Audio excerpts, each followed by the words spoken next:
Hello everyone, I'm Nikita Lakhani and today I'll be representing LexClick and I'll be discussing the topic disclosure and non-disclosure under Right to Information Act 2005. So, right to information is a fundamental right and guaranteed as per Article 19 and 21 of the Constitution of India. It is part of the fundamental right to freedom of speech and expression recognized by the Constitution and various Supreme Court decisions. The Right to Information 2005 is a law enacted by the Parliament of India giving citizens of India access to the records of central government and state governments. Under the provisions of the Act, any citizen may request information from a public authority which is required to reply expeditiously or within 30 days. The Act also requires every public authority to computerize their records for wide dissemination and to proactively publish certain categories of information so that citizens need minimum resource to request for information formally. Now, moving on to the definition of information, we'll be discussing the definition just so that the further discussion is extremely clear to all of you.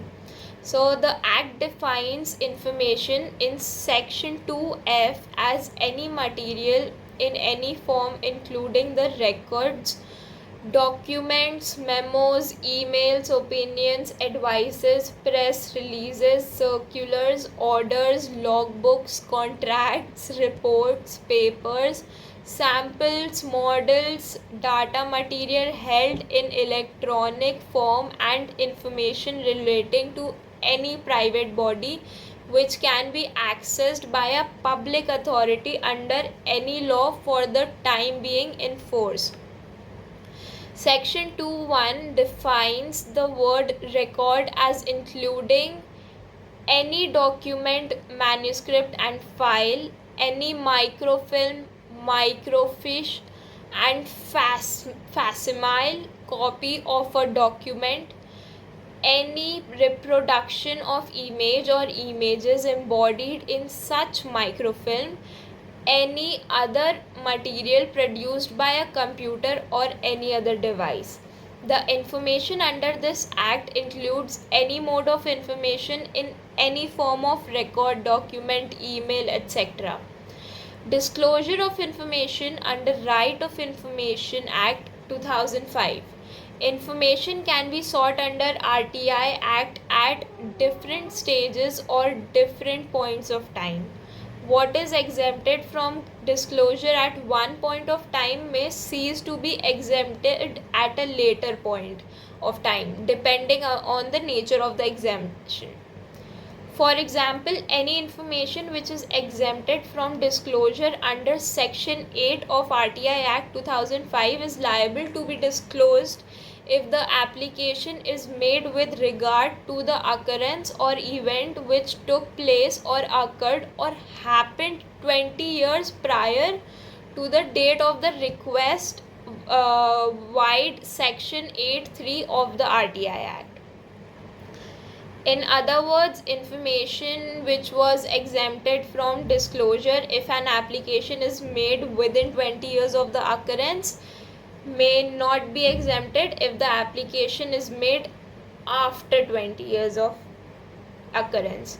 So, similarly, if information relating to the intellectual property right, that is the question papers, solutions, model answers and instructions with regard to any particular examination conducted by the applicant cannot be disclosed before the examination is held, as it could harm the competitive position of innumerable third parties who are taking the said examination.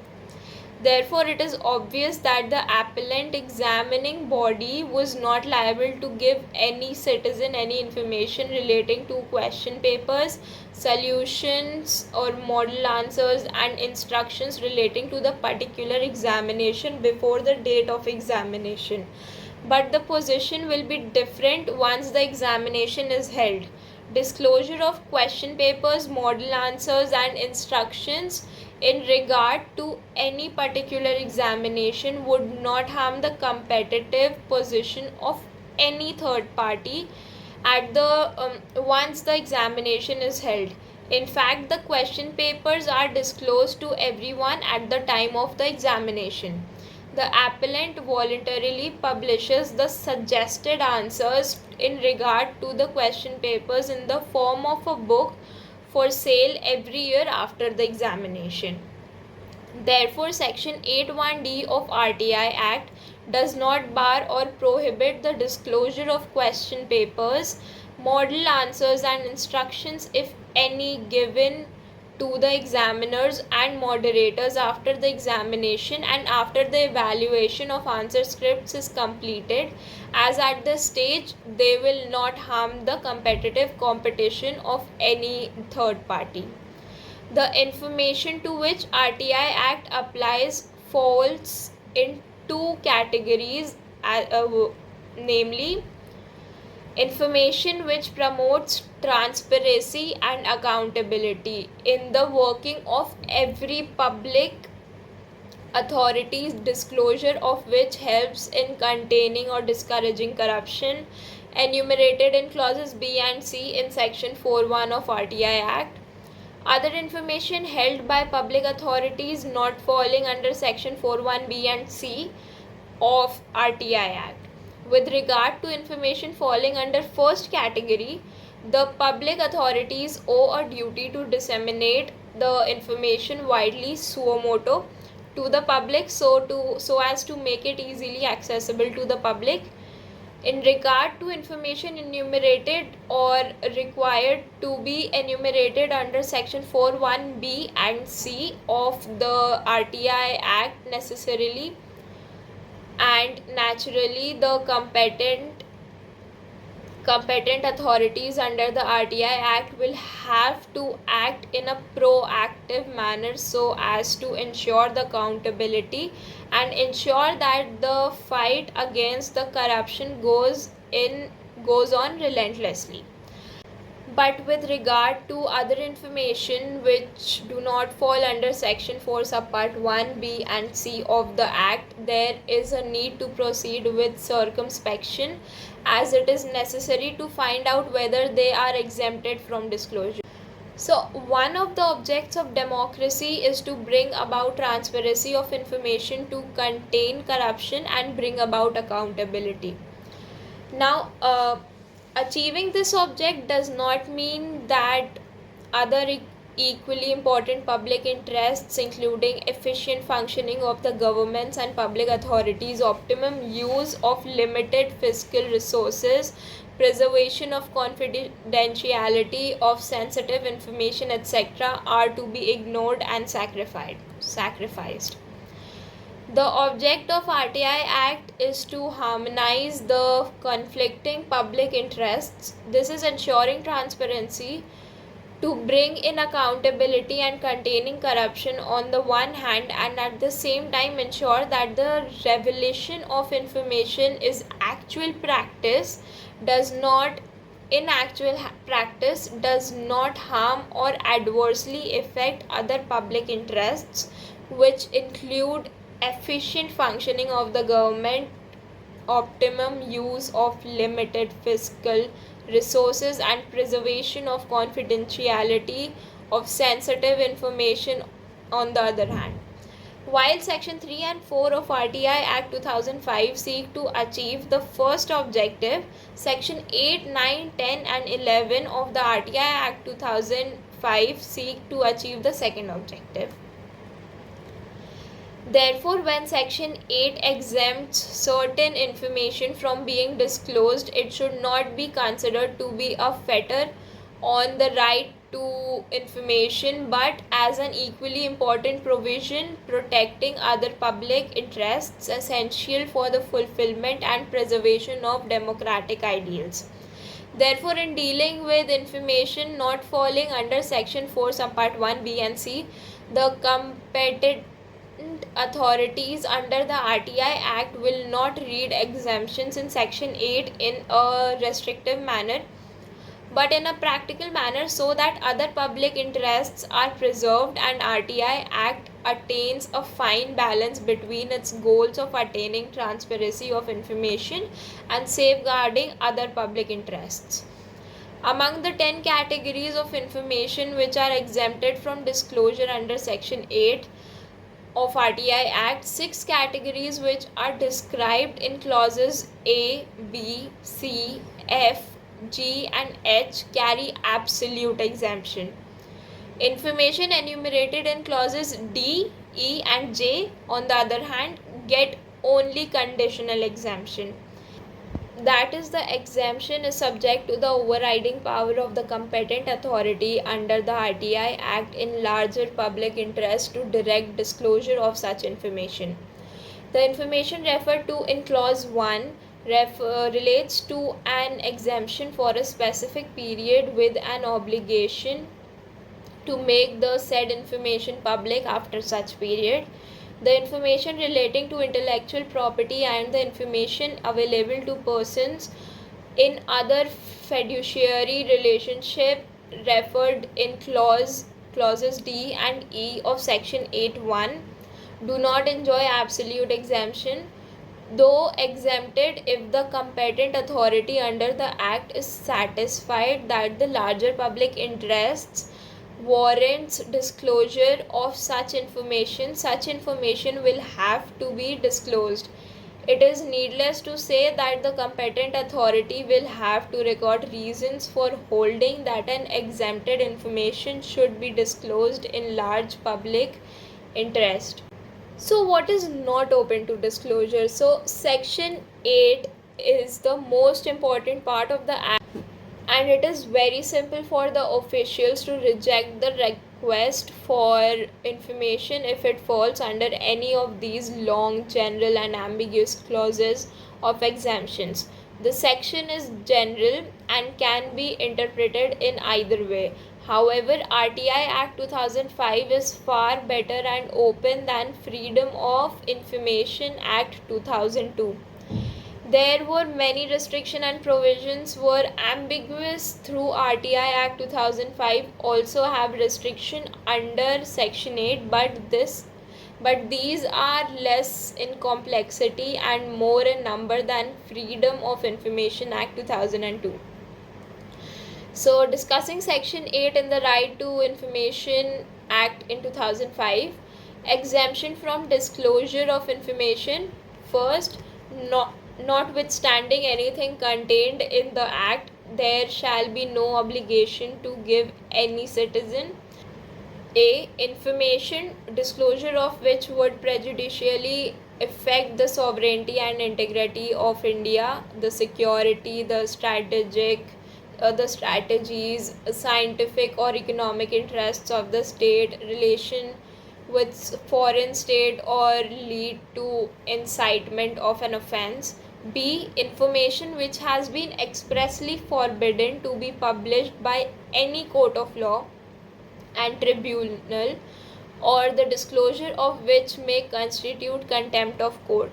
C. information the disclosure of which would cause a breach of privilege of Parliament or the state legislature. D. information including commercial confidence, trade secrets or intellectual property, the disclosure of which would harm the competitive position of a third party.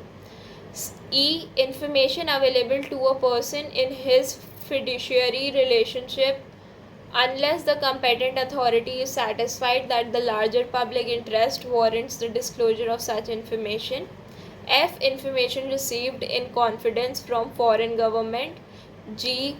information the disclosure of which would endanger the life of a physical safety of any person. H. information which would impede the process of investigation and apprehension or prosecution of offenders. I. Cabinet papers including records of deliberations of the Council of Ministers, Secretariats and other officials, provided that the decisions of the Council of Ministers, the reasons thereof, and the material on the basis of which the decisions were taken shall be made public after the decision has been taken. J. Information which relates to the personal information, the disclosure of which has no relationship to any public activity or interest, or which would cause unwarranted invasion of the privacy. Now coming on to the second point, notwithstanding anything in the Official Secrets Act 1923. So, nor any of the exemptions permissible in accordance with subsection 1, a public authority may allow access to information if public interest in disclosure outweighs the harm to the protected interests. Third, subject to the provisions of clauses A, C, I of subsection 1, any information relating to any occurrence, event or matter which has taken place, occurred or happened 20 years before the date of which any request is made under the section 6 shall be provided to any person making a request under that section, provided that where any question arises as to the date from which the said period of 20 years has to be completed, the decision of the central government shall be final, subject to the usual appeals provided for in this act. Now we'll discuss the exemptions in the act. So laid down by section 8 of RTI Act 2005.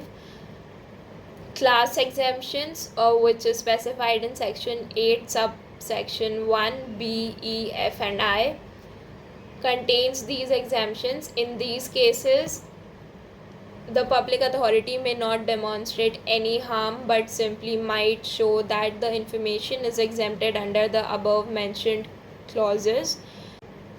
Second, prejudice-based exemptions. The degree of prejudice is not specified, so any level of prejudice might be argued. However, less significant the prejudice is shown to be, the higher the chance of public interest falling in favor of disclosure of the information in question. Whether prejudice exists is a matter of fact to be decided on a case-to-case basis. Section 8, subsection 1, A, C, D, G, H and J contains these exemptions. Now the third, time limited exemptions. Section 8 subsection 3 imposes time limit on exemptions. Section 8 subsection 1 B, D, E, F, G, H and J are time limited exemptions which are no longer valid exemptions after 20 years from the date of the record. All the exemptions that are made by the public authority are discretionary and not mandatory. The public authority may take such decisions as a matter of administrative discretion, where they are not prohibited otherwise from doing so. Now, Section 9 of the RTI Act 2005 lays down that any information whose copyright is not held by the state cannot be provided by it under any circumstances. This exemption laid down in RTI Act 2005 is not a qualified exemption but rather an absolute one. It is primarily intended to prevent misuse of the RTI Act 2005 by the governmental agencies, especially in matters of infringement of copyright and alike. Now moving on to section 24 of the RTI Act 2005 dictates that the intelligence and security organizations cannot fall under the purview of this act. It also makes a statement to the effect that any information given by such agencies to the government would be outside the scope of applicability of the act. These organizations are sought to be mentioned in second schedule of the RTI Act 2005, which has a comprehensive list of 18 different organizations. However, the section lays down a provision to prevent the basic aim of the act from being violated by declaring that allegations of corruptions and violations of human rights cannot be excluded under this act. Therefore, this section can be said to be quintessence of the spirit of democracy, as it provides for information to the public, but at the same time puts a reasonable limit in place over the same. Now, under the powers conferred by Section 24, subsection 4 of the RTI Act 2005, the only notification till date has come from the Officer of Governor of State of Tamil Nadu, dated 14th October 2005, and it reads to exclude many of the correcting agencies of the state like Cybercrime Cell, Idle Wing, Police Radio Branch, Coastal Security Group, Fingerprints Bureau, etc. Now, concluding the topic, this act is designed to facilitate and further its end, that is empowerment of public to know what is going on under the guise of an administration, and should not be treated as an enactment providing penalties and punishment. Without any hesitation, it can be said that this act should be the voice of so-called voiceless in our society. Lastly, remind everybody that one should not be crazy about rights only, and one should also be mindful about one's duties. Rights and duties are two sides of a coin. So, thank you. We're through the topic. Hope you understood it all. Bye.